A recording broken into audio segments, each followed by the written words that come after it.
Are we rolling? Yes, we are. What's up, guys? It's McKinley Crain here. Today I'm going to be doing my spoiler-free movie review of The Amazing Spider-Man 2, which is a 2014 movie.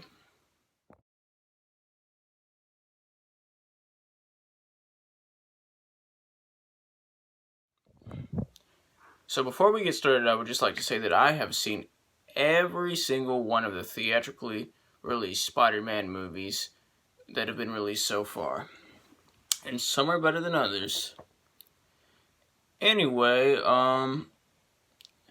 this film stars Andrew Garfield as Peter Parker, aka Spider-Man.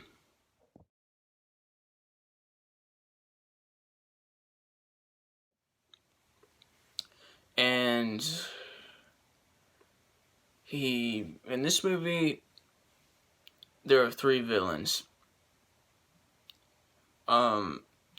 There's Jamie Foxx's Electro.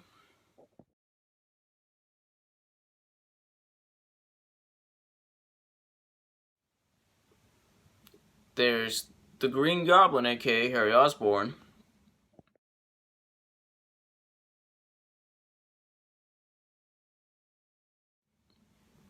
And last but not least, there's Rhino.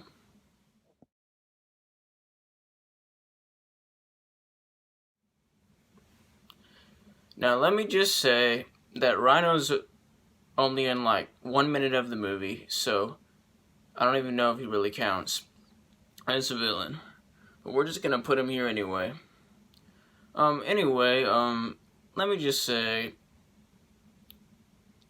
this movie's okay. It's not a good movie, but it's not a bad movie. Andrew Garfield was okay in here. He was okay as Peter Parker and Spider-Man. Jamie Foxx was also okay. You know, the special effects in this movie are great. You know, the actor who played Harry Osborn in this was alright. Not as good as the original actor, though. There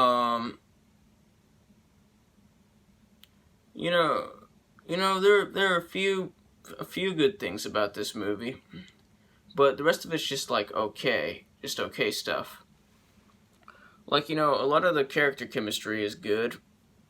The chemistry between Peter and Harry and Peter and Gwen. But it's not a good movie, but it's not a bad movie. It's just an okay movie. It's still just an okay movie. So I know that everybody who most people who saw this movie said that it had an overcrowded plot problem and villain problem. And I can see where you're coming from. And I don't think that that's the reason. I don't think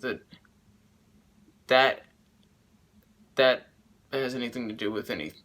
It doesn't affect anything. There's nothing wrong with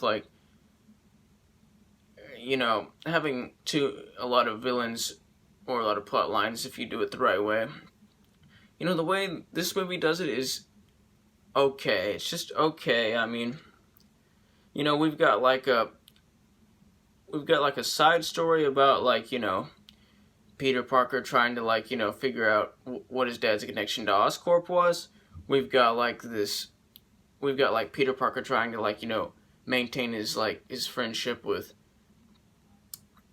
Harry Osborn and his romantic relationship with Gwen Stacy, and we've got him trying to fight all these villains at the same time. And the way they do it is just okay. It's just not bad and not good. It's just okay. I mean, this movie is still worth watching, even though it's not a good movie or a great movie. It's okay. I mean, the ending was Yeah, the ending was just okay. I mean, it was supposed to set up a sequel, which we never got, and just to be honest, I'm fine with that because it gave us the glorious Tom Holland MCU Spider-Man movies, which are the best Spider-Man movies. You know, it was just okay, and this movie has a couple twists and turns, and they're just okay. I mean, um,